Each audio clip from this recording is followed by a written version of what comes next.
I feel like my bangs are like not having it today though. I took a shower because I was traveling today, airport, whatever. So I'm like, I had that moment of, I'm going to have to redo my hair and makeup. So I had no makeup on. I did all of this just for you guys. Bet you're a better person than I am. And we are officially live talking about our appearances. As we kick it off. Wow, there's a lot of people in the chat already. I love everyone's from all over the place. That's awesome. Oh, you guys are so cute. I love seeing the comments. Hey, you're not that far. Hello to Maryland. I'm actually in Bethesda right now. New Jersey. Oh, I love when you get to see the map. Someday I'm going to have to go into Canva or another, maybe even Procreate, and do the map. And be like, we have sleuthers in this state representing this state. We're in this. You should. I love that. I would absolutely love that. I'm Oregon. I'm representing Oregon tonight. I mean, everyone's across the board. This is incredible. I'm going to be in Texas later this year for Book Bonanza. I was just there for the Pop Culture Association, but I'm going back. So Texas, I see you. Shout out. Nice. I see Chicagoland in there. I lived in Chicago for 2 years. I love Chicago. It's like my home away from home. Okay, I just saw this comment. We are going to have to talk about the murder because I did not solve this whodunit at all. I did. You solved it. I'm impressed with you because I watch so many mysteries and I read so many, and most of the time my family we play a game, and it's just my dad, my mom, and I. And so when I go home and we watch a mystery together, usually on Acorn, we will, 20 minutes in, my dad will be like, pause, okay, who has a prediction? And I'll be like, she did it. But I won't be able to tell you why. I won't be able to give you the why. I'll just be like, no, it's her. But that's I mean, funny. Did I get the why in this one? Yeah. No, no. You're so funny because I've been staying at my parents' house and I've been watching The Closer with my dad, and every time he's like, you haven't seen this episode. How'd you know he was the killer? he gets the biggest kick out of this because I've never seen the show before because the show kind of came on when I was still probably middle school, high school. It wasn't during my time. So the reruns, I've never seen them, but I'm very, very good at predicting them so far. And he's been getting the biggest kick. So we've been watching the episodes together and I've been predicting so far. I have a pretty good record and I have a witness. I have a witness because sometimes people say, oh, I called it. And I'm like, sure you did. But you're like, I can tell y'all, I actually been getting these right. I'm like, I need to have a score sheet because that would be a fun. You're the best with printables and stickers and stuff. That would be some good ones to put in there.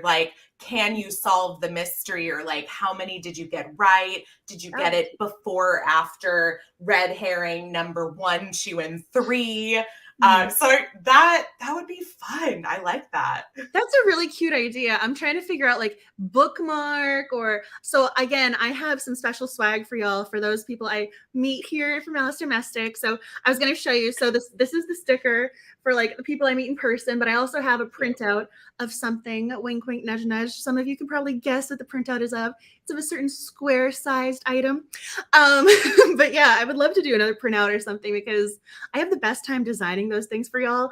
And I have things I haven't revealed yet. There are coloring book pages, more logos, aka the mascots with our animal friends. So many things are in the works, but I love doing those things. I would love to do that because I think that is hysterical. The scorecard for our yearly breakdown of, we have 12 books. How many of these did you? How many of these did you call? Well, and I don't know. I know you and I have talked about it on my podcast, Boobies and Newbies, because Angela has become an annual guest on the 12 days of Boobsmas that I do, because it always coincides with the 12 days of cozies. And so one of the things that I've talked about is that I got these bingo cards that are meant for watching Hallmark Christmas movies. And you're just supposed to cross off things. And so I think there's a similar vibe that could be applied to reading cozy mysteries for sure. Oh, absolutely. Bingo boards. I love making bingo boards. Those are so much fun for me. And I have to, so I get very particular. I'm a perfectionist and I always love it when I see people say, oh, I created a bingo board. And I'm thinking, BINGO. You only have 3 rows. Like, you're missing something here, sweetie. Oh yeah. No. I love bingo. So I do full on bingo. Like, we got to do like the real bingo. Yes, I hear you. I'm loving seeing everybody's like predictions and like, oops, I thought it was this person in the chat, because I mean that's kind of how it goes, right? When you read a mystery, is like you make your predictions, but then as it's going on, you're like, oh no, it can't be this person. Like I'm gonna, and so I always find myself changing my mind too when I do predict or try to predict who done it. So for our lovely April book of the month, I started out, I saw this comment because I myself, Willow was my first choice. Willow was my first. I thought she was our killer. We'll probably have to do a recap and go back a step because we're talking about the ending already. But I thought it was Willow. Then I was going, okay, Megan is totally an option. Sammy is here. And so by the end of this, I had, I think, 5 suspects. I'm going, oh, and then we had this woman like, who's the candle maker again? Oh, let me search the name with the sense. Every single female character was on my list of suspects after a certain point, and I still was wrong. Okay, and let's be honest. Did you pick this book because she has a dog named Max that also looks like your dog? I forget who recommended the book at first, but I actually was almost dreading reading the book because I'm still in the grieving process. I haven't been doing too well. So when I saw that when I found out there was not only a Maltese, but it was named Max, I had my mom do a sensitivity read for me. I love that. Yeah, because I'm still crying at night. 2 nights ago, I was like hyperventilating, crying because I miss my baby so much. I mean, I was concerned because for January, we had Pies and Prejudice. And in the book, the aunt does pet memorials. And I had just lost him. And our guest was Ben, and I had confided in him at the time. I hadn't mentioned it publicly yet because, again, I was not in a good place emotionally. I just wasn't ready to discuss it. And so I told him, and he said, I deliberately am not going to bring this up. Like, we're going to get this is after the fact. He's like, I deliberately didn't bring it up out of respect. And so he was so sweet. And I really appreciated that because like, even that reference alone, it was hard with me. And then this little one. I'm glad your mom like read it first because and I kept thinking, I mean, I didn't know your pup, but I kept picturing Angela's dog as I was reading, and I was like, this is like kismet that this was like the book to read. I loved it, and I think it was a great tribute. Yeah, I've been working on things for him. I've also done some things where before he passed away, I had actually taken a mold of his nose. So now I have a necklace that's the mold of his nose. I love that. I have his claw print. I have the shadow box. I have his first toy as a shadow box frame in my room. So I've been doing all the things to honor him. Since I'm here in DC, I brought some books with me and I inscribed them saying, donated in honor of Maximus Hart. I love that. Oh yeah, I'll try and take some photos to share with y'all. But I was really concerned because, again, I'm thinking, oh, this is going to be emotional. So I was really glad we had a cozy companion, but it wasn't her sleuthing best friend duo. Like, he was there, but he wasn't in enough scenes where I was a hot mess. I was okay reading this book. I'm glad.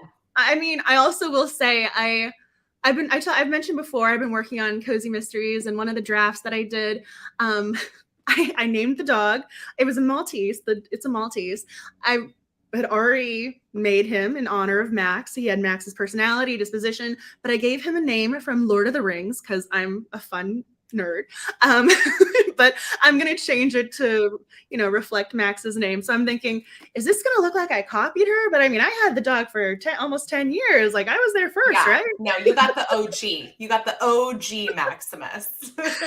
So I had that moment of like, they're not going to think I copied her, right? So so maybe someday Max will have his own little book cover photo like this. So good inspiration.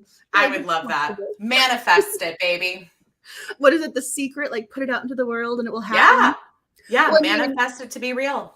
Before we dive in, I will say this woman, I'm going to say, like, how do I do this? Like, our little Miss Kelly here has had a very busy year, and she's going to be doing some book signings, and she actually has her novella to show y'all because she has it printed. It's out in the world.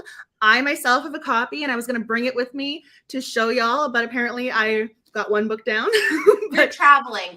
There's only so many books you can pack while traveling. I know that you're probably going to get more books while you're there. So this is my book. It's called Meet Me in Los Feliz, or Los Feliz, depending on what part of LA you're from.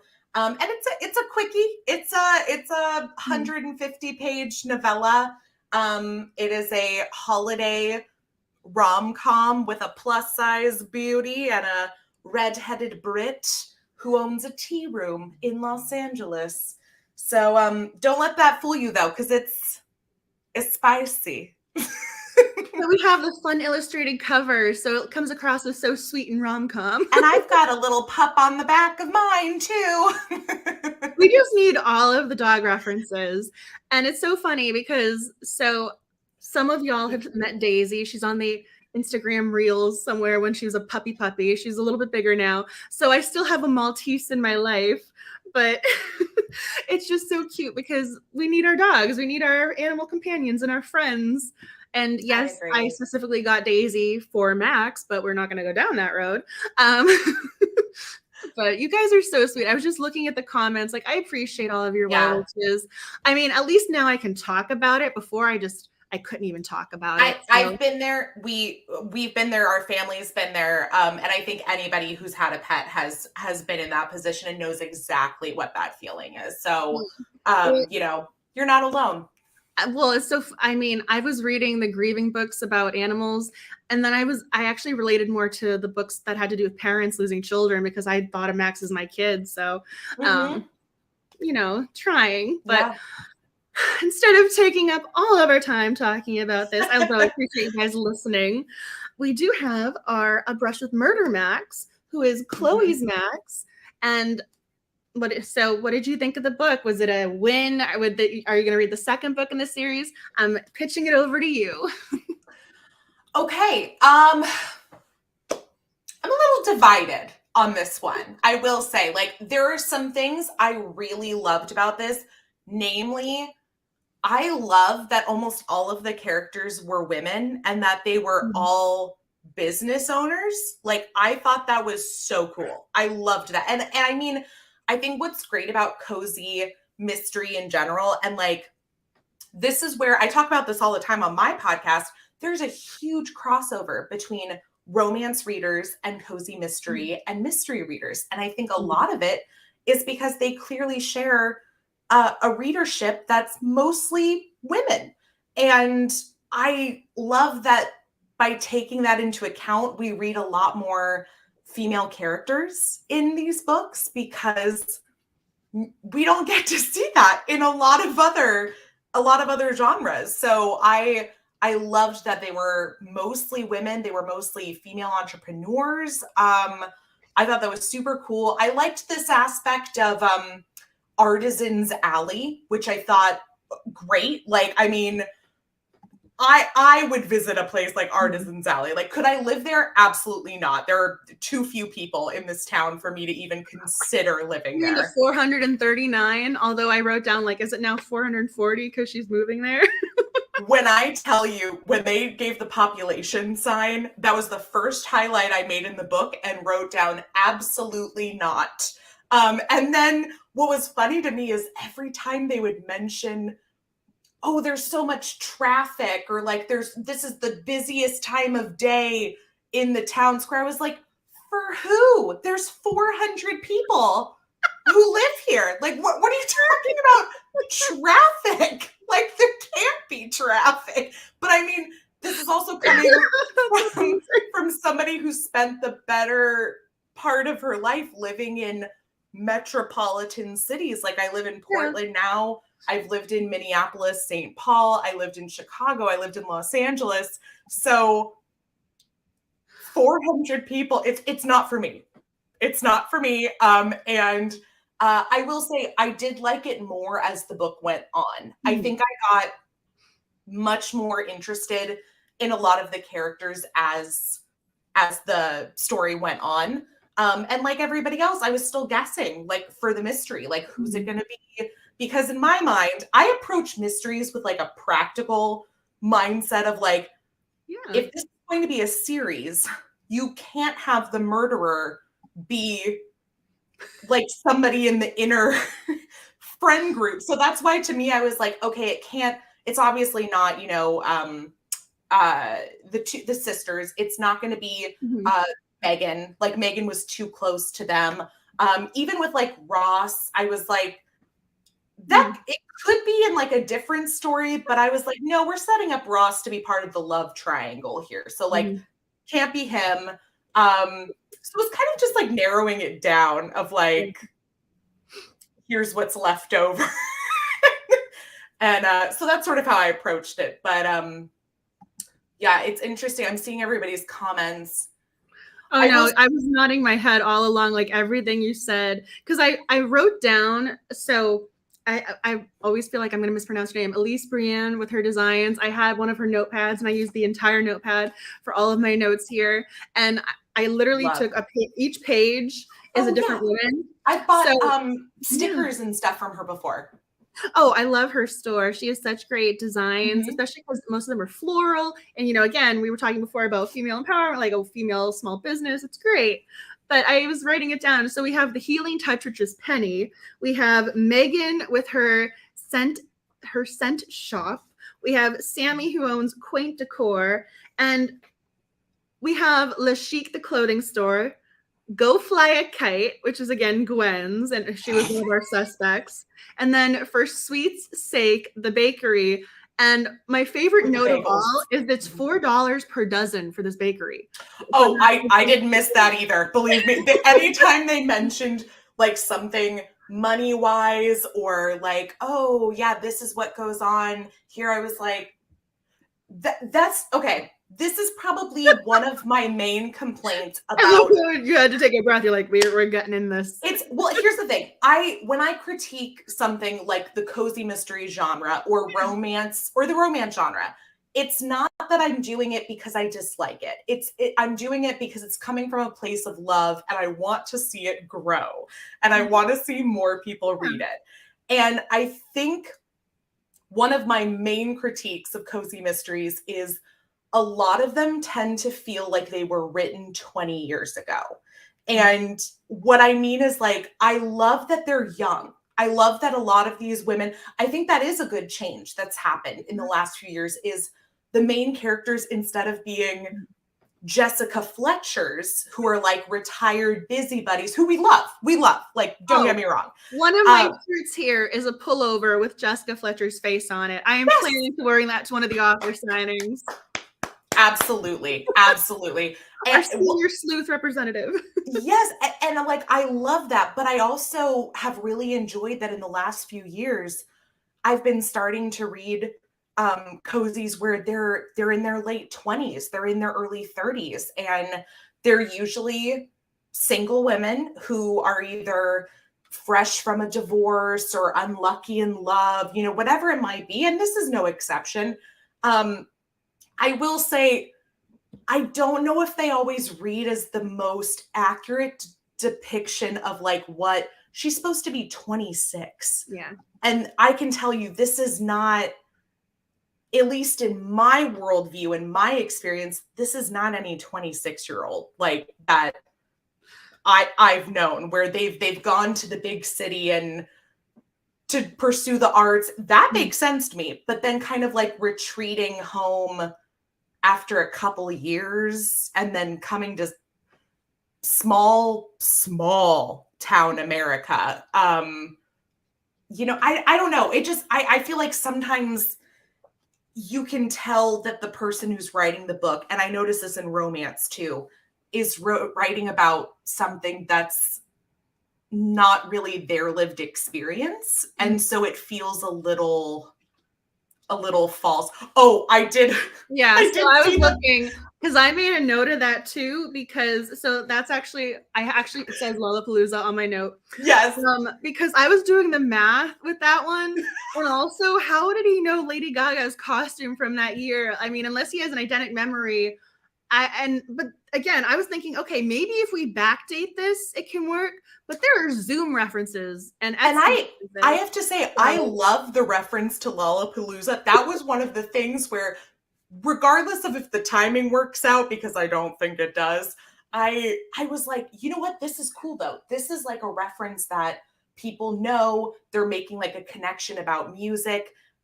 This is something that people would have a conversation about. I liked that was very much, it also helps that I lived in Chicago. So like, I know Lollapalooza. Maybe Coachella would have been a different reference, but I mean, it's just like, some things feel dated, but they shouldn't be, because this book came out 2 years ago. So that's just that. It's just something that I notice a lot more, especially now that I'm writing, and I'm very cognizant of when I'm putting in things in my book that I'm like, is this something that like I'm thinking about as a 30 something, or is this like a shared thing amongst 30 somethings, like, so, and I know not everybody's experience is the same. And Vanessa points out a trope that I actually am not a fan of in general. and that's just, and I think it's because I am from a small town. Well, no, she's from a small town. I'm from a town of 80,000 people, which to me is small. And I've lived in cities, and I kind of get a little tired of like this idea of like, you tried to do it in the big city and the big city like broke you down. So you moved back to the small town. And I know people do that. And I know people love living in small towns, but I'm seeing it time and time again. And I'm like, we can do something different. It's so funny that you're talking about this, because at the Pop Culture Association, the panel I moderated, one of the women who was presenting actually talked about this as one of the main go-to tropes. She had 2 examples of women who were trying to work on their own, be financially independent, and then they end up with the prince. If they were both royal examples she was going with. Yeah. All of her financial woes were gone. So it was interesting to hear her do the academic breakdown of the symbolism and tropes and the representations, because it's true. I mean, I remember you posted or you retweeted someone who said, well, it's Christmas season, so all you big city boyfriends are about to get broken up and dumped. I mean, they're going to leave this city and go marry the local mayor or something. Like, there's a reason I wrote a book, and I'm writing a whole series that takes place in Los Angeles, because it's where especially a lot of younger people move to. That it's Lilith Fair. Oh my God, I would have died if it was Lilith Fair.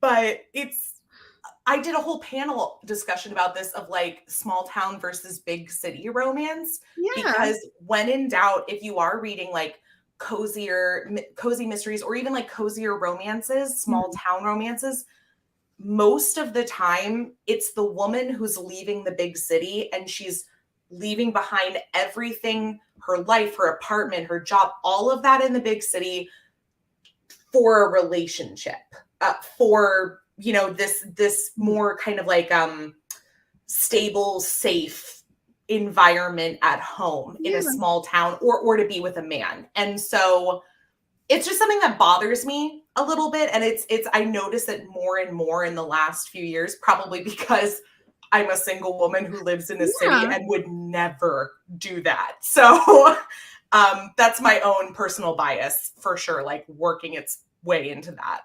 Well, I think the reason for me it stuck out was because she was only 26 and she's the older sister. That's the other thing I had to keep reminding myself, is because Izzie opening the business somehow made her seem like the older sister, or the more put together sister. But they are both living in their parents' house. And I think it was Izzie who made reference to Megan and her business going under and needing to move back in with her parents. But she's young too. but they justified it as, well, we both like, went out in the world a little bit before we came back. And so it was interesting to me that the author had multiple women across, this age bracket living with their parents, because it was I was curious at first when Chloe was there, because she was just visiting, although we all kind of read between the lines of, yeah, she's going to be here long term. I was wondering where she was going to end up. And so it looks like they're all just going to be living under one roof. Yeah. And everybody, I mean, they mention how, a lot of them went to school together. So like, I'm terrible with names, but like Hunter, that means he's in like his mid-20s. He's younger than her. That's the other thing. How is he a detective? The lead detective. See, this is where we cross into like Hallmark TV land of just like this idea that you can be at this point. And again, I recognize that things are different in a small town versus, big city life and everything. Maybe there's something more to Chloe leaving New York than just her breakup with Ross.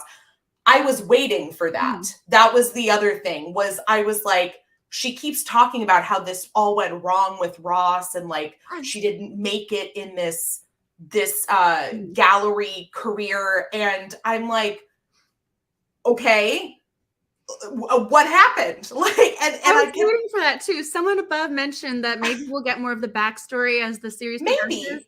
Because I think it was mentioned before, and I apologize because there are quite a few comments. I know I'm not going to be able to find it right this time. Yeah, y'all are like really going at it. I love it. Amazing. But Ross, she broke up with him because he was putting too much time and energy into his job.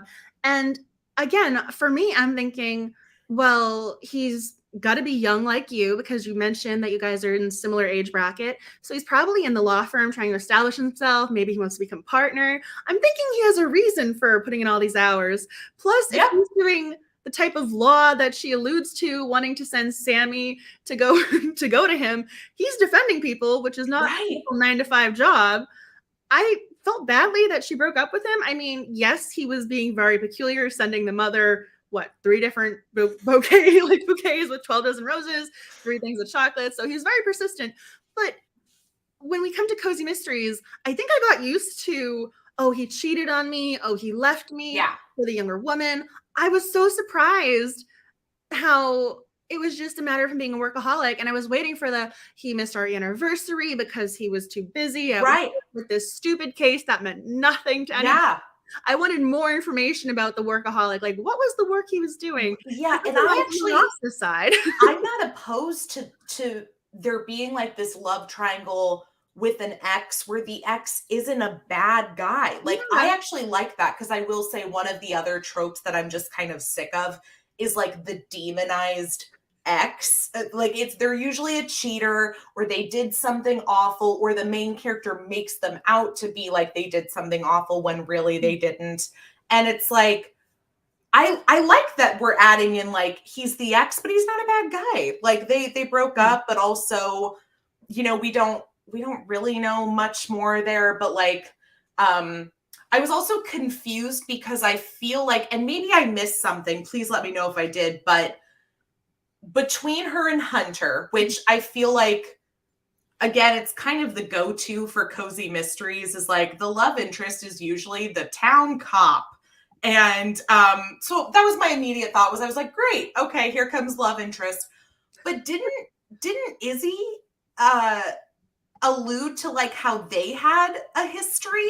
And so I ruled that out then at that point, because she at least was picking up on the fact that her sister had some kind of history with Hunter. And I was like, oh, okay, maybe this is going to be Izzie's like love interest. Okay. But then by like more of the last third of the book, they made it very clear that like there was some tension and flirting and blushing going on with him. And Izzie also was kind of like, oh, he likes you. And so I don't know, it kind of felt like 2 different subplots to me, where I was like, I'm confused. Was the first half written with him being intended to be the love interest for Izzie, and then we just kind of moved beyond that? So I'm glad I'm not the only one who was a little confused about that. I'm right there with you because at first I thought, oh, I Hunter's thought, going to be there for the sister and he's not going to want to make her the okay. suspect because he has feelings for her. But I think they were kind of going near the end with the whole, there's a very fine line between love and hate because she really, I mean, Chloe did not hold back. She really went to town on Hunter a few times. Yeah. She was almost hostile at some points. I mean, she didn't like being the suspect, even though technically speaking, even though she claims to have watched a lot of murder mystery TV programs. Yeah, you would be a suspect. You found the body. You were the first one on the scene. Right. She did not like being a suspect, and she blamed him for being the suspect. But they definitely had chemistry near the end, and I was actually kind of really liking the fact he's a year younger than her. It's not much of an age difference between the woman and the male, but I like the fact that it wasn't, oh, we have this age gap between the man and the woman. Yes, we see that all the time. I just liked it, the fact that he was younger than her. It wasn't really mentioned. It's just the fact that he was in the sister's grade, and so I did the math. Easy math. But I thought it was cute. Fine. And in fact, it's so funny. One of my favorite Hallmark Christmas movies has Mariah Carey in it and Gretchen Wieners from Mean Girls. And I know exactly the movie you're talking about. And Brennan Elliott. But one of the things I like about that movie is like she doesn't remember him from high school. Not Mariah Carey, like she's not really part of it, but like Gretchen Wieners doesn't remember him from high school because he was like kind of the nerdy band guy. And like, he's like, oh, she was like the cool girl. So obviously I knew her. I'm like, I like that dynamic. I like the like nerd grown up, had like the glow up kind of thing. And like now they have sort of a thing. So yeah. Oh, Christmas Melody. See, look, I don't even know what it's called. I watch it every year, but I call it the Gretchen Wieners Mariah Carey Christmas movie. Well, that was actually, so again, I'm going to show my bias here when it comes to Killer Chardonnay. We had the detective who was apparently a little bit of a stoner when he was in high school. We find out in the book series he had a bad upbringing, but now he's the detective. I was rooting for him as the love interest. That's what I'm saying when I say my review, my bias. But I liked that. And so this kind of gave me Killer Chardonnay vibes going, oh, yeah, you know, you're going back to your hometown and you're meeting someone who you thought you knew, but clearly they've grown up a little bit since then, which I would like to think people have grown up and not stayed that high school cutout. Yeah. Oh God, I hope so. But yeah, I just, it's just, especially with like him, I saw somebody else mention it in the comments where they're like, I wish he hadn't, like the love interest wasn't like a cop. And I'm with you in that. I just feel, again, it just feels, I get that there's a formula to cozy mysteries. There's a formula to romance, 100%. But I don't know. It's one of those things where it's like, I don't know why we're recycling a lot of the same tropes and characters over and over again when there's other people who are writing like entirely, like I'm a huge fan of, is it Mia Manansala's cozies, the Arsenic and Adobo and everything. I love those because I'm like, oh my God, they take place in the city. You've got, you know, this family, especially representing like a different culture. And I just, it just shows you like there's so many things that like you can do within. And I know that that's newer to cozy mystery. I know that that's still not necessarily the norm. But like I would love to see more of that. So it's not just small town, lots of festivals, cop love interest, weird, you know, collection of character. I mean, I love them. Don't get me wrong. I love the collection of the weird, you know, quirky neighbors and business owners like that. That's great. And what I loved about this place was the Artisan Alley and the mention of the floating stage, like on the lake. I thought that was so cool. I was like, I would love to go to a concert on a floating stage. Like that would be amazing. I'm trying to pull up my note because you just reminded me of something when it came to the book, but I'm not finding it at this moment because I was trying to find it and then I lost it. But I love everything you're saying. You just did remind me though of Fresh Brewed Murder because it takes place in Portland. Oh, I read it. Yep. Yep. And then we do have, I saw it mentioned before, Raquel V. Reyes. She's actually here at Malice. I'm going to be talking to her later. Oh, So if you guys have questions for her, let me know and I'll ask during the interview. So there are some books that are working on it, but it is a slow change. But I know what my note was going to be. The law enforcement, I made a note of this because I thought this character was going to come up again. And there were multiple characters whose names were in the book that were only in that single scene and totally thrown because there was the lighthouse preservation guy whose name I wrote down for no apparent reason. But at the very, very beginning, we had a CSI tech who she thought was very, very cute. I thought he was going to be at the next murder scene somewhere down the line if there was a next murder scene, or he was going to be the one to find the evidence or something. Mm-hmm. I was just so struck because she was thinking, oh, I think his name was Antonio. And that's why I was trying to look up the note. But she was so attracted to him and that we never see him again. And I was so happy in that moment thinking, oh, we've got a CSI guy. Okay, this is different. How much cooler would that be too? Like, no shade to Hunter because I love his taste in music, but how much cooler would that be that it's like she forgoes the head detective because she's into the nerdy CSI guy? Like that would be so hot. Like that would be so hot. I would be so into that. I mean, I've seen CSI and I was thinking, what's his name? Nick. He was such a potential book boyfriend material inspiration there. I'm thinking, oh, you could do that. The science guy, and he'll be able to help you with the clues and the sleuthing. Yes. I was writing this book in my head that I was going to predict, and that was not where this was going at all. But I did make a note of that because I was thinking maybe we got someone different from the detective. But Hunter, I liked him because I did like him. I made a note of this because I realized this after the fact. Yes, technically one of the times he went there to pull a suspect, but he made it to all of the art events. He went to every single painting event. So I kind of got to give him a little bit of props for that because he went everywhere she wanted him or needed him or wanted support. So even though he's the head detective and we're falling in line with our cozy mystery tropes that are reoccurring, I still liked him, even though it's I will say I genuinely could not tell at the beginning if he was going to be good at his job or not, because like the first few encounters we have with him, he asks the dumbest questions. And I was just like, okay, is this not going to be a love interest? Is this going to be like the stupid sheriff in town kind of thing? Because we see that's a trope too. A lot of the times is like, oh, they have to solve the crimes themselves because like the cops can't do it and they're, making mistakes all over the place. I mean, again, Murder, She Wrote, case in point. But I don't know. It was like there were things all over that I was like, where are we going with this? And then like the next chapter, gone. Like we'd be on to something new. And somebody said I would read it where the love interest was the coroner. I would read that too. You actually just revealed what I had planned in the book. That's actually what I did for the again, the manuscript that I told you I've been working on. He's one of said love interests. I love it. Well, and let me tell you, I see a lot of people also saying like they love there to be some sort of like romance subplot. Mm-hmm.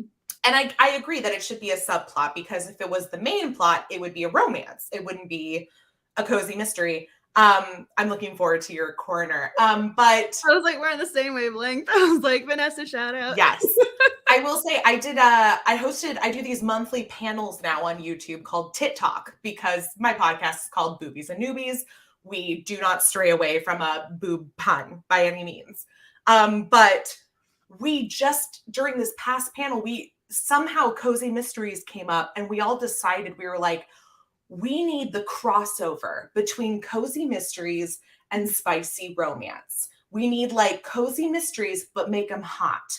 Or we need romance, but add in a fun mystery, not suspenseful, not a thriller, but like a fun small town or not mystery where people also get it on.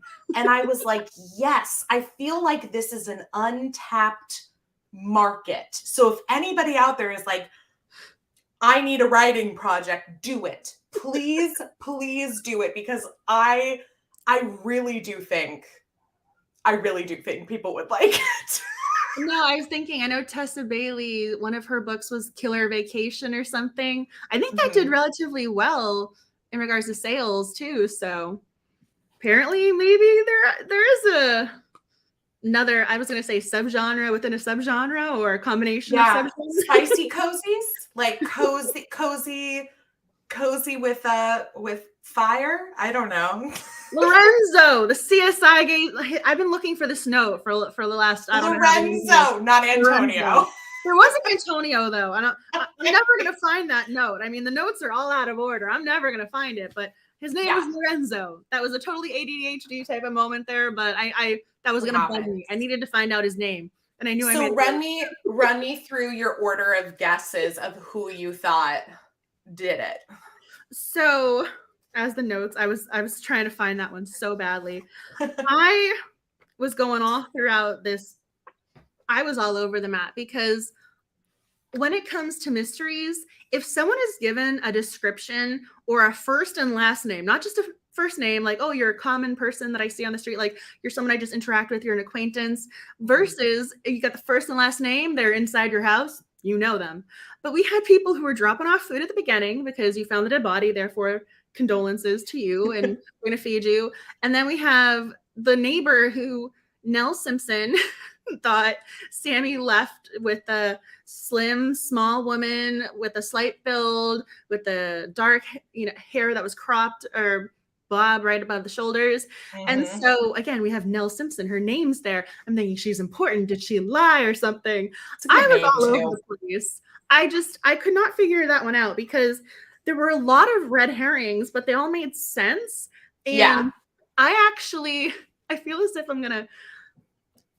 at first I must have missed the pronoun usage, because I thought Theo was going to be a man at first. And I feel badly thinking that, because I know there are women whose names are James. I know there's Taylor, which is gender neutral. Yeah. I was actually so excited for a second, because when Theo's husband had passed away, I'm thinking, oh, we have a gay character represented. I was so pumped. And then I realized it was a woman. I'm going, that was. But also, I would not have loved if like the one queer character was the murderer. Like that would not have been okay. No. But it took me a second, because like what I'm trying to get at is like, I didn't register our killer at all. Like I didn't.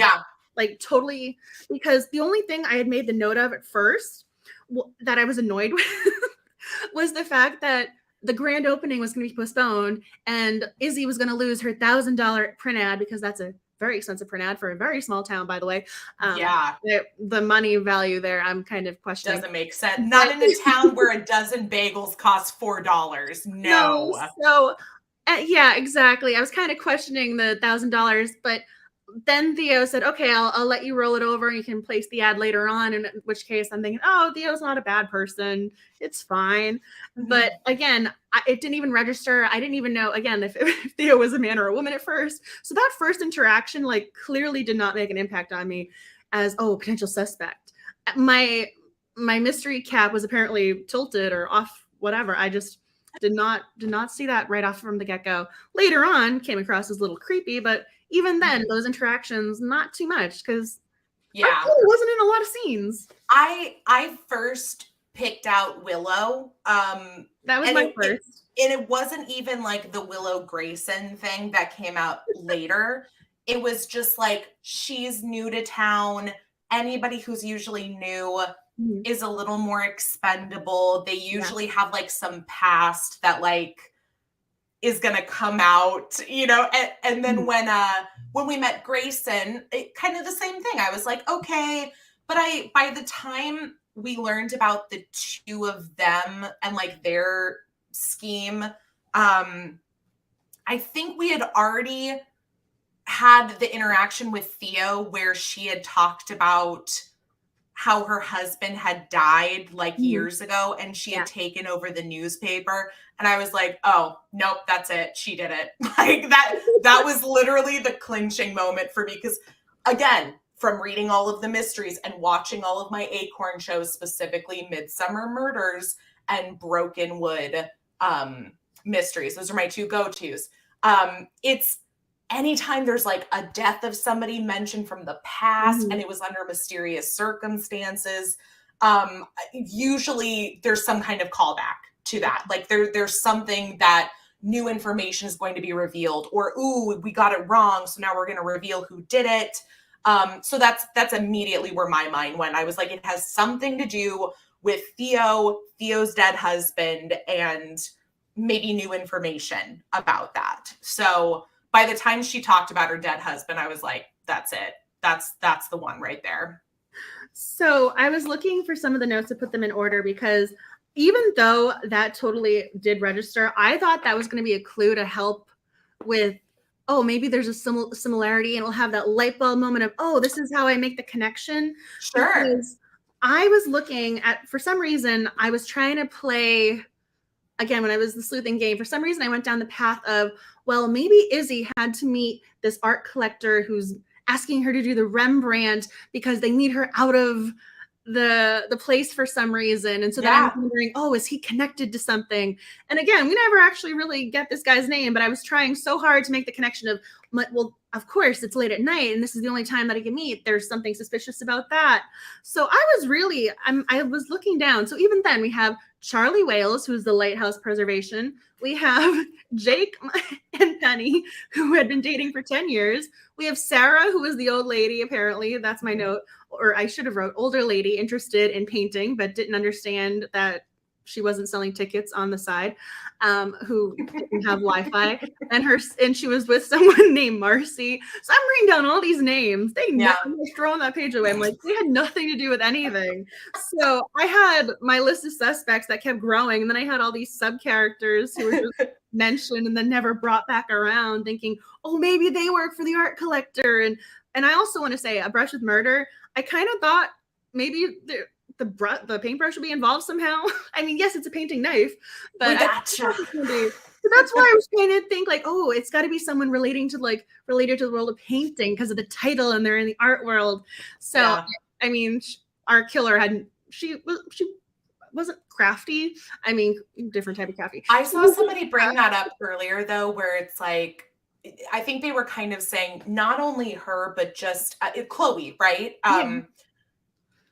That it's a lot of character, like at least the main characters, they're always kind of like floundering. Not always, because I mean we do have people like well, I was gonna say Hannah Swenson, but even then she's like never working either. Like, but it's usually like they have this local business and like they're never there. They're just like out, whatever. And but so I never really could get a read on Chloe.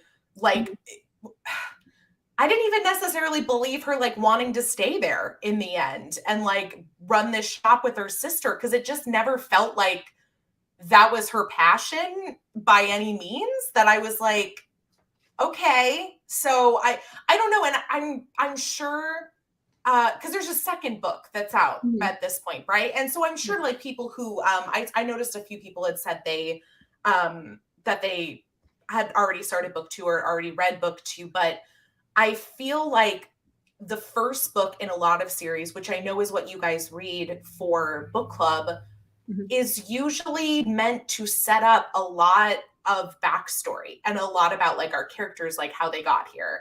And so I'm always doubtful of like heading into book 2 expecting more backstory. I feel like that's why a lot of times I'll start with book 2 is like, because we're just all speed ahead from, well, sometimes with book 1, it feels like it's less about the mystery and more about just meeting the characters. And there's nothing wrong with that, but like you have to really love the characters to like be able to stick with it, because otherwise, if you're trying to read a mystery and there's barely any mystery happening, you might be disappointed.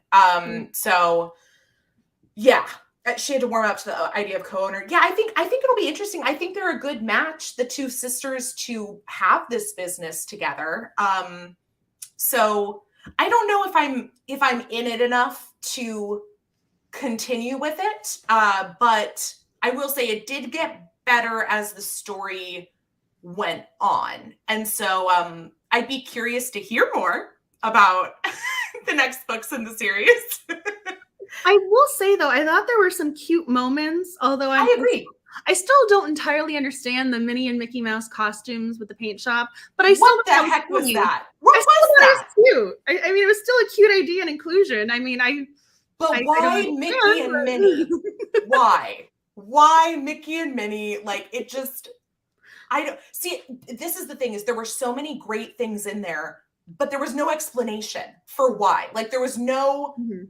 thought. Maybe there was a thought, and we just didn't get it. But it's like it just didn't make sense to me. Like, to me, I was like reading this from the romance perspective, where I'm Mhm. like, oh, this is the perfect opportunity for her to be in like a super silly costume and to run into her love interest and like be embarrassed. And she does. She runs into both of the guys, Mhm. Ross and Hunter, during that scene. And I was like, Mhm. perfect. If this was a romance, mission accomplished. That is what this scene was for. But also, why all the hiccuping? Did they never explain that? Because I noticed that too, and I was like, did they explain it and I just like missed it? No, so on Instagram, I asked people to submit their questions or things they wanted to talk about for the live stream, and that was one of the questions. And someone said, "What's going on with the hiccuping?" And I posted that to the Instagram stories, and the responses were a nervous tick, anxiety Okay. manifesting. So I understand what it was supposed to be in representation of, but I mean, that's a very unusual quirk when it comes to anxiety projecting And like, itself. here's the thing. I love that I love that we're including characters now who Mhm. maybe have anxiety, depression, like any sense of neurodiversity, like within our books. Um, and I don't want to make that their entire plot point. Like, I don't want it to be Mhm. like this whole lengthy explanation about why Izzie hiccups and everything. However, I feel like it could have been a sentence. Like, it could have been a quick, like, oh, she's been doing this since she was a kid when she gets nervous. Done. Like, I don't know. It just, there were a few things like that just kind of felt like this doesn't necessarily not make sense, but I'm waiting for like why it makes sense. And I feel like it never came. So I was looking for it. So the SOS, I think Izzie's personality was supposed to be the built-in part because she's a Mm-hmm. lightsaber, because she is an anxious person, so she always has to be on the lookout. She's ready at a moment's notice. And the And then lists. the other clue was she never forgets her list because she's so organized and a type A personality. So I think that the two clues at the very end was the culmination of understanding of Izzie. Although I kind of wanted more of that to be expanded upon, or maybe it will be expanded upon in the next book or later on in the series. But I think her personality was what we were supposed to take away, because if she didn't pick up on those clues at the end, we would have said goodbye to Chloe. But again, this is another example, kind of like the Hunter Izzie versus Hunter Chloe thing that doesn't add Mhm. up for me, because if she's so type A and she's all about her list and she has to be in charge and like make sure everything is like lined up to perfection, she very quickly in the beginning is like, I'm not going to go to my event, you're going to have to run it. And I was like, this is a woman opening a business. Like, this, she's opening a business, she's putting on this grand event as like the opening to her business, and she's just piecing out and like handing off the reins to her sister and her assistant. Like, that doesn't align for me. Like, I'm a type A person. I am not good about giving up control like that to people. And if regardless of what the thing was, Mhm. regardless of if somebody was in trouble or if it was my parents needs it, whatever it might be, I I would have canceled rather than hand over reins to somebody else. Oh, Like, it just, I don't know. I was also kind of perplexed about their shop a little bit. So I paint as sort of an outlet. I love painting flowers. I find it very therapeutic, and Oh, I'm pretty good at it actually. But only flowers. I could not paint a person. I can only do landscape sort of situations. I love love it. flowers. Maybe that's also why I like Elise Brienne designs, because I'm on her with that level of painting the flowers. But I didn't understand if the shop was just going to be for those sort of events, or if they were also selling paintings that they themselves did, or they were selling painting products. I want to know more about the store itself. And I was also kind of confused about the pet event that they did, because they sketched out the pet for the people. So it was just gonna be a matter of kind of painting it in, almost like a full on, okay, you're just have you been to like a paint night event? Not in person, no. Okay. And I was kind of curious about that, because I was going to bring this up. The only one that I know of that was not fictional, aka a part of a television show, or I found out about online, someone mentioned that they went to one, and she's a fellow romance reader, and she loves her pirate romances. So she wanted to paint a pirate ship, because they were all painting the ocean. And she got on her phone to pull up a pirate ship because she wanted to see what the skull looked like with the ship and everything else. And apparently the teacher called her out for it because she was on the phone, and she got and became a huge big thing. And she goes, this is what I wanted to do. And then the teacher 10 minutes later finally realized, oh, you are a good student. And so that was the only one, like, that's the only thing I've really heard about in person. And it wasn't a positive experience. I've been to probably a dozen paint night events. And so I will say that is something that I was like, oh, I think this is like really cool that this is like the idea that they're doing. And all the things she would mention, I was like, oh yeah, the portrait, the pet portrait. Yeah, for sure. I've never done one, but I know that that's one that people do. I saw people put in like paint night, paint and sip. Like there's a bunch of different ones. But generally it's usually that there's an instructor, like we see in the book, doing a guided, like, do this first, do this. This one doesn't sound like it's open constantly. How much do they charge for events? It's at least the ones that I've been to, I think they say in the book they're charging like $40 for an event. And that's actually pretty comparable with, I think the paint night events I've been to are usually between like $40 and $50. Well, you got to pay the canvas, the paint. It makes sense to me. And I will say the one thing that I was like, I thought was weird was I was like, oh, but they're doing it in a shop. There's no food or drink there. Cause usually they do it at like at a business, like they'll partner with like a restaurant or a bar or a cafe or something. And then that way the business is getting money and everything. So it was more of like a BYOB kind of thing, which I was like, I would go to this business. I would 100% go to this business to like bring drinks, paint things with friends. Like it's definitely fun. So I highly recommend if you haven't done it. I would love to do one. I just don't think I've had one in my area. I think when painting became more prominent in my crafting world, it was probably a little bit during COVID. I mean, I've always loved painting flowers, but again, I'm in the hotel room, so I can't just hold something up. Maybe I'll share it on Instagram, or maybe I have a photo and I can pull it from there and share with on the stories for y'all. But I was just kind of confused by that, because at first I'm going, well, if you're there to, isn't this supposed to be your interpretation? I think I was kind of coming at it from the point of view as it's an art class and it's your interpretation and we're going to see the same thing, but we're all going to make it differently. Oh, you look so happy. That came out really cute. Yeah, that's my winter owl painting. I love it. If you guys aren't following her, please check out her Instagram, because she has two. So she has her personal one, and then she has her podcast one, which is linked right here. If I can yeah, there we go. Yeah. Okay, I know directions. It's like stage left, stage right, the actual left. I know, right? Yeah, it turned out. I feel like this is my friend Owen who went with me. I feel like this was probably my most successful one, and I only put it out during the holidays. I like hang it up on the wall during the holidays, but yeah, most of them aren't good. Like, ask me where most of mine are. The recycling bin. Like, I mean, it's not like that. You end up putting it up for a couple months, and then when you move, or you're like, oh, I got a nice piece of art, what do I need to take down? It's the first to go. Or you put it in the bathroom. You know, I mean, and I know people are much more talented than I am when it comes to painting. So, but I think you would like it. And yeah, highly recommend. But anyway, I thought that was now I gotta go do one of those Eventbrite, or was it this Event Tribe or something? I'm gonna have to go look and see the area. definitely think it's something I would be interested in. I do have a couple of those paint by numbers, but I always want to change the paint because I picture it differently. Maybe I just don't like being told how to do my painting. It may just me, but I still think it'll be fun. Maybe it's the way you want.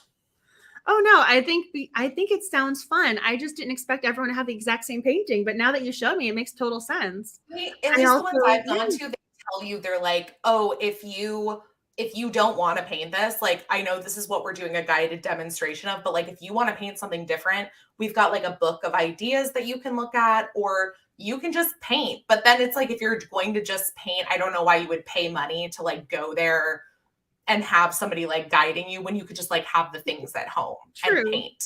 Yeah, I know you're in the Massachusetts area now, right? Yeah. So I was looking in Boston. Oh no, I was just looking because we're talking about art, and so I was trying to pull up the note because the parents are such art lovers.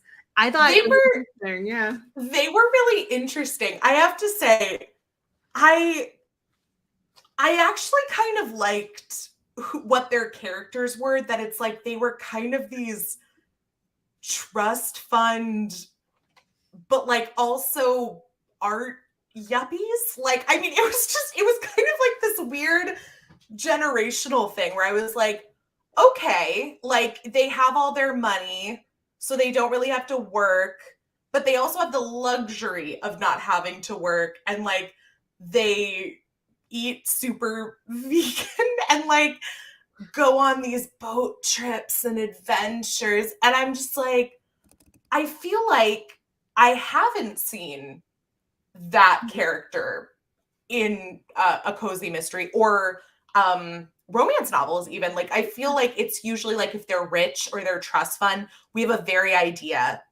specific idea of like what trust fund looks like on the page. And so I did appreciate that was a little bit different, and not that I loved them, but I was still like, I like that this is different. Like, this isn't what I would have expected from, their parents, who, by the way, if they're trust fund, but like the kids are only like 24, 25, 26, like they could also still be like in their 40s. Like, I don't, I mean, it's not, I wasn't really sure where that was, but I did think that was interesting for them to be all about art, but not commodifying art. Well, we're talking, so again, one of the things that came to mind and I wanted to go back to, because we were talking about the painting classes, a lot of the characters were very artistic. Yeah. So we had the women with their shops, they were making their candles, they were making their kites, and Willow, even though we find out about her complicated history and relationships, she was very helpful making the sketches and being a part of that. So even though she was all over the place in her youth, she was still doing things that were creative. And then even our very questionable Grayson character, he was a sculptor, so he was doing another type of art. So I was just looking at the little notes because so many of the characters were taking part in a creative expression. So, but going back to the parents, I think the mom was our food element for the cozy mystery, because she was the pancakes, the quinoa, the blueberry muffins with walnuts, and then she put together the tea cure package with ginseng and rum raisin biscotti. So the mother was our food, our cozy food person. So and that's cooking's an art too. Like, I mean, so I love that there's all facets of art in this. In fact, I feel like the one thing that was missing art-wise was like theater, but they do, say that there's like the place where they do music on the concerts and everything. But I thought that was really cool that you've got all different kinds of art, including cooking. No, I just wanted to bring that up because I do like the fact that the characters tied into the title of the book. I mean, sometimes you'll have a title and you'll have that moment of, what? There's no reference. Why is it called this? Yeah. For sure. In fact, I feel like even one of the past ones that we've done together was like that. I can't remember which one though. Oh no, it's just every so often, even if it's mostly, for me, it's a lot of the times when it's a title reminiscent of something. If it's a Pride and Prejudice reference, you better have a Pride and Prejudice reference in that book. Otherwise, no. I'm kind of, that's so funny because like I'm doing a 3-book series, right, in my holidays in LA, and all of the titles are a combination of Christmas movie titles and a neighborhood in Los Angeles and where it's set. But I was very specific. I was like, the first one's called Mimi and Los Feliz. The second book is called Venice Actually. I was like, is it about Love Actually? Absolutely not. Like, it has nothing to do with Love Actually. It just is like Christmas movie that we know the title of in a part of Los Angeles. Like, so, I mean, I do understand the punny titles and like the, you know, the witty references and everything. But I am with you as a reader. I will also read things and be like, that had nothing to do with the title, like, or, you know, I totally taken care of in just one line of dialogue. It could just be a matter of, I watched Love Actually last night on Netflix. I mean, and then I'd be satisfied. It just has to have some sort of reference. It doesn't have to be a part of the plot. It just has to be, even if it's a throwaway piece of dialogue, just to get two characters talking, that's fine. But I mean, I liked I'm with you. That this book all tied in with the artistic vibes, because some of the time, I mentioned this in an Instagram story when I was trying to talk about tonight's live stream. There are only a couple cozy mysteries that incorporate art that I know about, or especially artistic characters. But I liked the fact that we had more than just the heroine or our protagonist being the creative one. Usually they're the creative one and everyone else is doing their own sort of thing. I liked it was almost a community of creative individuals. Yeah, that's the creatives, and the fact that it's mostly women and mostly female entrepreneurs. That's probably my favorite thing. Like, this would be a book that I would recommend to people if they were like, hey, I want something with like the artist vibes. I'd be like, this one. And then also I'm looking for like an almost all female ensemble. Like, and I think this would be one that I would for sure recommend for that alone. Especially because they're younger too. I'm like, I love that they're all, not all of them, but most of them, like all of the main ones are definitely under 30. So I do like that. And I do think that is more rare for cozy mysteries. And I'm glad that we are starting to see younger characters for sure. So when you mentioned the female characters, I made a note of this because I realized, so yes, Sammy was a potential suspect. We're wondering about what's going on with her shop. She's in business with some bad people and she runs away. But I really liked it at the end when she called Chloe and apologized and wanted to be on good terms with her. So it reminded me of the remake of Ocean's 8, where they're trying to do this heist and all of a sudden the woman they're trying to con is like, I want to be a part of this because I want to be a part. Sammy wanted to have a good relationship with Chloe. It wasn't a matter of, oh, I'm just going to move on to somebody else. This is a throwaway person or something. I mean, I liked the fact that Sammy called and wanted to make it right with Chloe, even though she blew her off at one point. So even it reminds me too of the whole women supporting women. It's not, we're in competition. We're the business here. Our customers aren't going to go to this one. I liked that they were all supporting one another and still wanted to have that camaraderie. So I made a note of Sammy calling her at the end. So it wasn't just they were female characters. They were supporting one another. They brought over the food for condolences, even though technically they weren't the ones who lost somebody. But they were trying to take care of them, which was sweet. So even Izzie being friends with Megan, I was kind of surprised when she called her the BFF because I thought the sister was going to be the BFF. But she was friends with another store owner. Yeah, no, which I do like. And I am liking that. I think the author's very clearly setting up relationships to exist beyond book one, like that she's kind of setting the foundation for romantic relationships and, you know, just platonic friendships. And I did think it was interesting. I glanced at my phone to see the poll that you have up about who would you pick, Hunter or Ross. And I think it's really interesting that it's pretty much 50-50 divided, because I can kind of see going either way. My instinct tells me it's going to be Hunter, just again, because that's sort of what it usually is. But part of me is like, I would love to see it be Ross. But again, this is coming from somebody who I want to buck from tradition. I want to see different characters. I want to see different locations. I want to see tropes play out in different ways. I want to see challenging of the systems, and for both romance, cozy mystery, everything.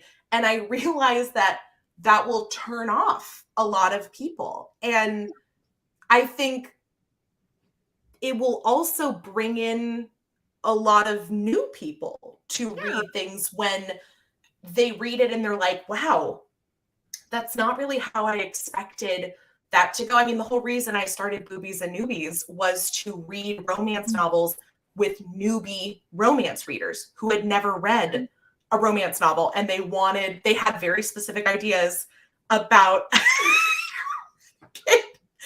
I am. It's like, you know what? I'm fine with that. I am fine with that, because I know when I wrote my book, I was like, I can tell you right now, there's going to be people who hate this book. Like, I knew it. Like, and that's fine. Like, I didn't want to write a third act breakup misunderstanding in my book, because I was like, I hate reading those, because most of the time they don't make any sense. Like, and so like one text message would have just clarified this entire comedy. Exactly. And that's the thing is, like, and I love that.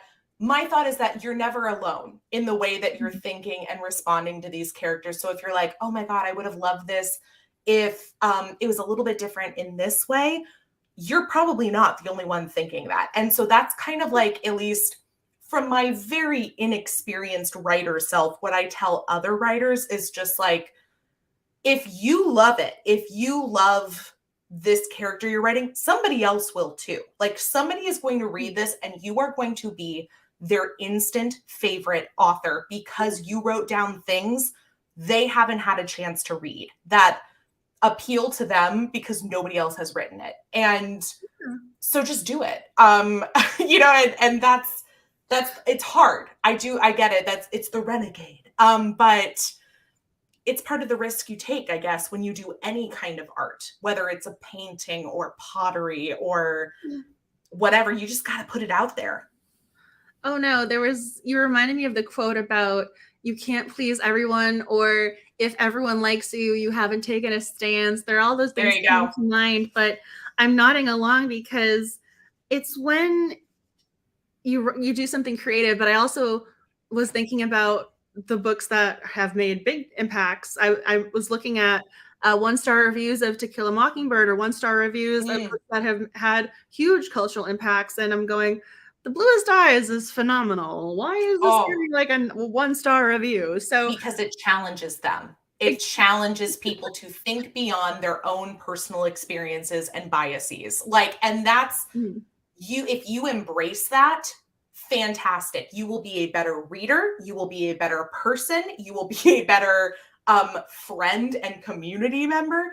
If you choose not to embrace that because you're scared, because you don't want to like have things challenged, ideas challenged, you know, whatever it might be, it's going to be rough. Like, I mean, it's not going to be as, I don't want to say easy, like, cause that is the easy way, but to just go with like, whatever you're thinking, whatever you've been trained to think and everything. So, I like to be challenged. I don't like to be wrong. Like, I'll be honest, I'm an Aries. I just had a birthday. I don't like to be wrong, but sometimes you need it, and you need to be challenged, and you need to be a renegade in order to have better success, but not like financial, like just success, like personal success. Yeah. Well, when it came to Ross, from the get-go, I didn't put him in the negative or think of him in this kind of linear fashion of he's the ex-boyfriend, we dislike him. Because the very first time we meet him, Max, the dog, jumps up and greets him. Yes. So if the animal likes you in a cozy mystery, you're golden.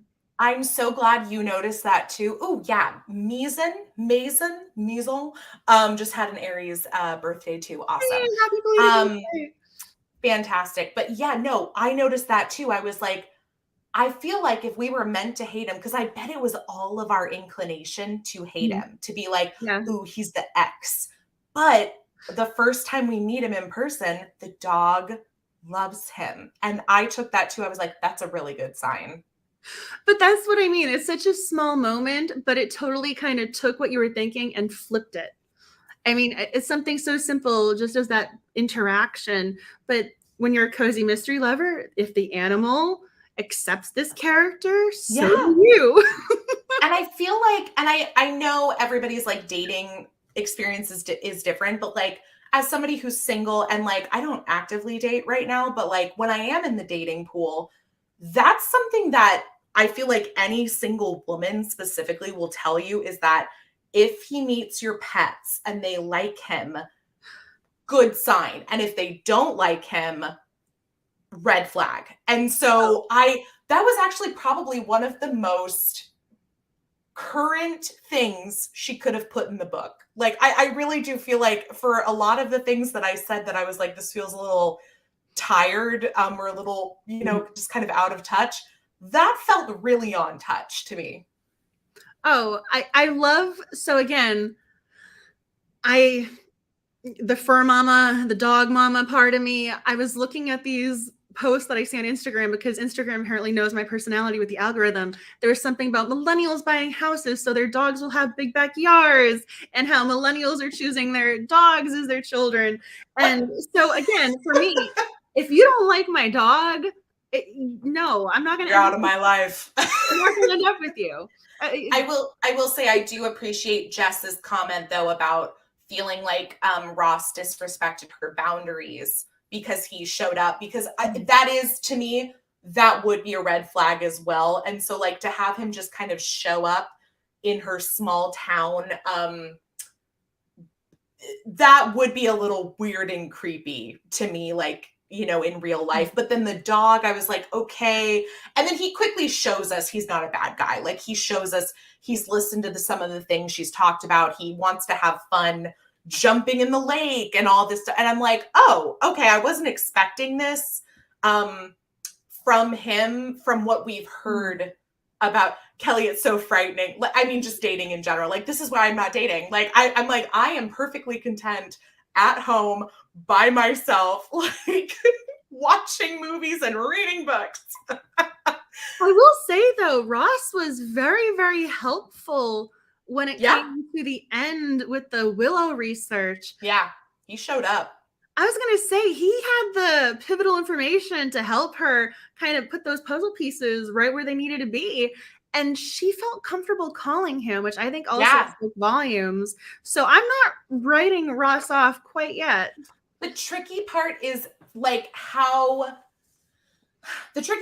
you make that work, because he lives in the city and she is now moving to this small town. And in my mind, I'm like, I don't see a problem with that, because especially in millennial relationships, I don't think people are as focused on you have to live with your partner all the time, or people can have jobs in other places. Both trying to get through the door. I forgot about that moment, but that was a good scene. That was good. So I feel like it'll be a little tricky because I don't see him wanting to leave New York, but I don't know. Everybody else kept saying they wanted to leave New York. I felt bad for New York. I'm going, this is the opposite of Sex in the City, where New York is a character in the series. They're all like, we tried. We were there for 2 years and we just couldn't do it. And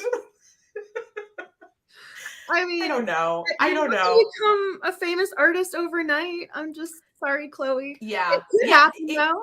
Exactly. And you know what? Look, no hate to people who live with their parents or move back home, especially during the pandemic. We've seen that happening a lot. We also see this whole generation, Gen Z is very much of the mind of we're going to live with our families until we have the money to buy a house, or, so I mean, I know things are different, and I just want to see that reflected in books purposefully. I don't want it to be oh, we just happen to both live at home. Isn't this so kooky? I want it to be part of the story of oh, I moved back home because I had this awful work experience and my sister lives here because she's been saving up to open this business, and now we're going to move in together.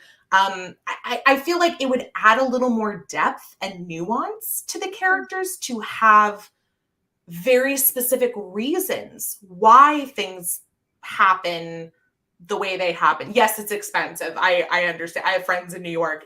There's a reason I never even considered moving to New York, because I was like, it's way beyond the budget. You just reminded me because of my own personal, I was going to say, writing challenges, just even dissertation with, I know something and I don't want to talk down to the reader. And so I'm going, okay, how do I balance explaining something, elaborating, but not making it sound like I'm, being condescending somehow or preachy in any way. Yeah. Or one of those, because I have references and I'm going, okay, people reading this are academics. Chances are, this communications related theory. So do you want me to explain this in a lot of detail, or can I just move on? And so when it comes to writers, I think of it as, these characters so well, inside and out. They are real to you. You have your characters and their bios written down. Yeah. And she probably knows exactly those things, but it's one of those, I just assumed the reader could read between the lines, or it doesn't necessarily make it all on the page. Yeah. No, I completely understand. And I think that's fair. I think it's fair for I know for me, like I do a lot of outlining and planning. And so I will make notes about character things that I'm like, yeah, I know I didn't mention this in the book. I feel like you get an essence of this, but like maybe not this thing exactly. But yeah, it's hard having to pick and choose like what does make it in. I'm also loving everybody talking about how expensive it is. Jess, I'm from California. I lived the first 18 years or 22 years, including college, of my life in California. So I understand. And I've also lived in Chicago. Yeah, much cheaper to live in, by the way. If you want like a cheaper city, Minneapolis was like number one for me. I loved it. And then Chicago, I love even more, but it is a little more expensive. So good night, Lynn. Thank you for joining us. I mean, I understand DC wasn't exactly, it wasn't chump change. I would be interested to see where it goes, but I don't think I'm invested enough to want to read more in the series. I do love, though, the one thing that keeps bringing me back to considering it, though, is all the women of just having like so many women in the story, because I love that. I do. Yeah. And like you said, female friendships I think are so good. And what's even more underrated than that? Male friendships. Like so lacking in stories. Very sad. I would love to see more of that as well. But oh no, you reminded me, the mother was friends with Gwen. So it's two generations of multi-generational. That would be great. And what's interesting is Bye, Lori, is none of them have kids. Like which I will say, as somebody who is very much like child free and like has every intention of staying that way, I do like reading stories where I was expecting at least one of them to be like, the friend who got married out of high school and has a couple kids and everything, because that is very much small town life for a lot of people. And I found it interesting that they were all single women in their 20s. Well, they're progressive in this. Sometimes that, again, this it's one of those things where it's like it was sometimes there and then sometimes not. So I don't know. It's also the first in the series. Like where did this land for you in terms of like star ratings? I mean, I would give it 3.5, 4 stars, because I did enjoy it. I did like, again, I mentioned it, the creative characters. I liked the mother making the pancakes. I liked the fact, this was kind of going back to something else. the mother's 4 inches taller than the dad. That's cool. Little things like that really meant a lot to me when I was reading this book. And it is well written too. She knows how to write. I looked it up. She's written under a different name as well. She writes Bed and Breakfast series. But I also liked Sammy. I thought it was interesting how even the detective acknowledged. So this is, where'd my note go? Oh, so going back. So Bailee Abbott also writes as Catherine Long, and it's a Sierra, I think this says Pines, Sierra Pines B&B series. That is a very funky PI there. That did not look right. But I liked the fact that you have this sister relationship. I like the fact that they're growing and changing, and I feel as if we're on a journey with them. And I also get a Max in a form. So I kind of like the dog references as well. Yeah. Although technically speaking, I would have brought that little fluff ball with me everywhere. But yeah, I think it was a good start to the series. I'm interested to see where she goes from here. I also thought the random thing like Minnie and Mickey as the costumes was hysterical. I'm going, what? It's that, see, stuff like that bothers me. And it's not because of, I like how quirky and weird it is. I like that. But again, I'm like, why? Why Mickey and Minnie? Why? Like, did you do a talent show as teenagers and dress up as Mickey and Minnie? Is this something that people know you for? Why Mickey and Minnie? Like, I just need a little more context. And I think I'm with, oh, good night, Lady Gizmo. I always remember Lady Gizmo. I think I kind of landed with a lot of people in the chat is like between like 3.5 stars for me, because like we've talked about, there were a lot of wonderful things. And I think there's a great foundation. I just felt like there were too many inconsistencies for me in terms of like characters and choices. And I do think part of it, and this was even a critique I got on my book, was like, I think a lot of times when we set up characters for future books, that sometimes it can feel like a little too much like exposition, like, oh, I wish we had focused more on the mystery and less on like meeting 8,000 other people. So I think we will see more of obviously Chloe and Izzie and Hunter and Ross. I think we'll see more of Megan for sure. Probably Gwen and like the parents. So I'll be interested to see. God, maybe I will read more in this. God, I don't know. We'll see. But the reason why I'm kind of not giving it the full 5 stars is I wanted some answers, or I felt like there were some threads that maybe they're going to be in book 2. So Fiona's husband was the investigator into Theo's husband's death, and we don't find that out till the very end. I would have loved to have known about Fiona's husband and his profession. It would have given me a little bit more insight, and I could have possibly predicted that. And then Grayson, he wins the boat race, and I kind of want to know, why did he think that was a good idea? He's trying to be liked by them. If he participated, sure. Why does he want to win? And then there were cameras in the shop that allowed Theo to see what was going on, but I didn't know there were cameras in the shop. You could have been dusting them or something. It would have been nice to have had an inclusion to give you that, oh, okay, I understand exactly how they knew no one was in there at this time. And this is a very random one, but there was a stray cat that we saw twice. What happened to the cat? I need to know. Is she in book 2? Because I'm worried about this stray cat. I feel like we've done a previous one together where you were also concerned about an animal that like was never answered. Like they never like specified that like the animal was okay, or like, you know, what happened to it. So yeah, that's more about me than her then. That's more about my hangups as an animal lover of, I must protect you.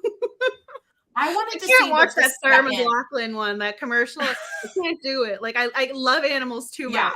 I know this is a fictional cat, but I'm worried about this stray cat. I'm looking up the second book plot because I was just curious. See, and I'm just reading the brief synopsis, and like they're introducing a new character in book 2. Oh, nope. I see two new character names in the synopsis for book 2. So I'm like, okay. Interesting. Two more people in the 400 person town. So I mean, I also want to meet Bob from Bob's Burgers. I want to know about this guy who's making the best prime ribs, apparently, that's ever been. Yes. I want to know more about some of the characters that were alluded to. Again, we never meet Bob. Oh, and when they mentioned the bakery and the Asiago bagel, I was like, do I really want a bagel now? Yes. Oh yes, next month's book. Okay, I have my images. Where did you go? I upload these things and they're here. I just got to pull them up. Okay, where did I put you? Here we go. Okay. So where are we? We are May. I was like, wait a second, it's loading. So I get to add the check mark. How exciting. So next month is Murder, She Barked, which is Krista Davis. Oh, I've read Krista Davis before. Not this book or this series. Ooh, look at you go. But I have read Krista Davis before. What other series has she done? Did you guys do another Krista Davis series? It's the Devo series. It's her Yes! Devo series. That's what I'm thinking of. So I've read that, or I've read a few books in that one before, and I do remember liking her stuff. Oh, see, people have said they've already read her. Yes. Okay. Cool. I like that she's a go-to. Yes, we've read 2 series from her. This is going to be our 3rd. So apparently we are Krista Davis fans. And also the fact that this book club has been in existence for quite some time, it has allowed us to do that. I noticed we also have Ellery Adams as a reoccurring. Oh, for sure. I mean, she's canon, right? Like, I feel like there's just so much Ellery for sure. Well, Amanda Flowers popped up a couple of times. Oh, yep, absolutely. So we read Death Becomes Her, but please recommend books throughout the year. I'm not just taking your recommendations at a particular point in time. You can recommend books anytime you like. And Here Comes the Fudge has been submitted twice already. So I'm pretty sure that might end up in one of the future polls if it gets recommended again. So oh my God, Coco might be coming back around again too. So I'm open to it as long as it makes sense. You guys recommend them. That's so funny. This is where I will say, as much as I love romance, I think cozy mystery wins when it comes to the titles. Like, absolutely. Look at the titles we have coming up. Tagged for Death, Survival of the Fritters. I cannot. That's my favorite. And then I also really like If You've Got It, Haunt It, Sprinkle with Murder, A Christmas Candy Killing. Like, there's so many good titles coming up. I love that we have. That is so good. I'm gonna have to send you pictures of the ones that I picked up at I went to a library sale, and those are the best. It was clear that somebody had like 4 or 5 books in like the same series, and there were a couple of them, and I scooped up all of them. And one of them was all cheese themed. Like, all the titles have like cheese. Avery Adams or Avery Ames, and now Karina Moss has her cheese series, and now Linda Riley, I know she has her sandwich cheese shop there. Okay, yeah, they're on my bookshelf in the other room. Otherwise, I would check, but I know that they were all cheese themed. And then their other series I picked up was they were theater themed. Like, they were all Shakespeare play themed, and I'm a theater kid through and through, so I was like, oh, heck yeah. But oh my God, no, I love these are so much fun. And I mean, grilled cheese mysteries, that's another one. Linda Riley. Stop it. You guys are so lucky to be part of this book club with this fearless leader, because she does so much. I mean, we talk about this, like I said, every year when the 12 days of Boobsmas and the 12 days of Cozies coincide, because she's so excited about it and like starts planning it months in advance. I started working on our 12 days of Cozies. I already know the themes. I've been working on the iPad. I don't know where it is, but I have the Instagram posts are already in the making. I have got this. Yeah. I'm gonna do the big reveal, not this month, but probably next month. I was trying to figure out, like, okay, Christmas in July. July will be. I thought about doing that too. We're on the same wavelength. I really do. I'm not doing it. I did think about doing it. I'm doing a new, I started a new thing last July called Slick Summer Nights. And I it's remember that. and it's just about bringing in people to read their favorite spicy scenes. And it's like a battle of the spicy scenes kind of thing. But yeah, no, we both look forward to the holidays for so long. And I know Angela does so much. Everybody here knows. I mean, you guys have a fantastic community that I'm happy to be a part of one or two times a year. So I'm always happy when you join. I love chatting with you. You're so passionate about books, and I love how much you love romance and cozies. And I'm so happy and appreciative that you joined us tonight. I mean, I think it is hysterical because I didn't realize it at the time, but I remembered you were on the road at one point. Now I'm here in this hotel room. I'm going, we are just meant to do these events together. Like, there's some sort of cosmic thing in the works here. Like, we're on the same wavelength a lot of the time. I forgot about that. It was a couple times ago when I moved to Minnesota that I literally your friend crawling on the floor. Yes, I was in Nebraska and I got to my hotel like 20 minutes before we were starting, and like my friend I was traveling with was like crawling on the ground, like so she didn't get in the way. And we tune in regardless of where we are. I love Jess is like, I'm getting hungry. I'm with you. I want cheese now that we've talked about cheese, grilled cheese. Oh yeah, no, I just realized what time it is. I'm like, oh wow, we've been talking for a very long time. Yeah, I understand why you're hungry. It is getting a little late at night, but it's so much fun chatting with y'all. Lose track of the time. Always. I actually am gonna need to jump off in a few minutes because I have a second live event tonight that I need to hop over to. You are a busy bee, and I am so appreciative of you taking the time to chat with us. I mean, thank you for making the time and joining and being so thoughtful and reading the book and chatting about it.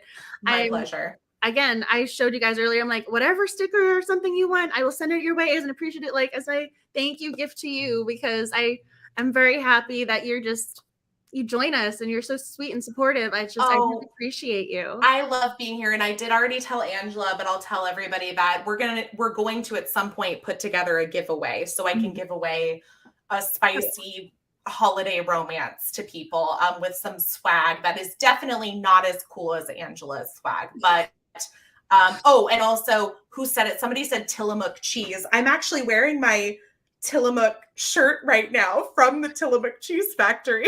So I just thought I'd show that off. Well, this lovely woman was so sweet. She's going, oh, if I can offer a giveaway for the book, and I'm going, I'm going to make your book a feature giveaway so I can post about it. Everyone can enter. They know it's coming. So she was willing to do it tonight. FYI, that is how kind she is. The current giveaway for tonight, I just wanted to make sure. I wanted to look it up. It's, again, Poison Pen Press. Oh, there's one woman in particular I correspond with. She is so sweet. There will be a new book coming out, and I'll say, oh, if you want me to organize a giveaway, I can do that. Oh, what if I give you all 3 books in this series to do a giveaway with? And I'm going, oh my goodness, of course. I'm going, yes, mind blown. So someone is going to win right now what is the entire By the Book mystery series. So Buried in a Good Book, which we read as the book club. So if you haven't read it, you can go back and watch that live stream. On Spine of Death and Murder Off the Books, which isn't even coming out until it's May 30th. So someone is going to be winning 3 books plus a physical ARC. All of these are paperbacks, by the way. So 3 paperbacks, an ARC, which is somehow ARCs make me feel so special. They make me feel like I'm a legit reader somehow.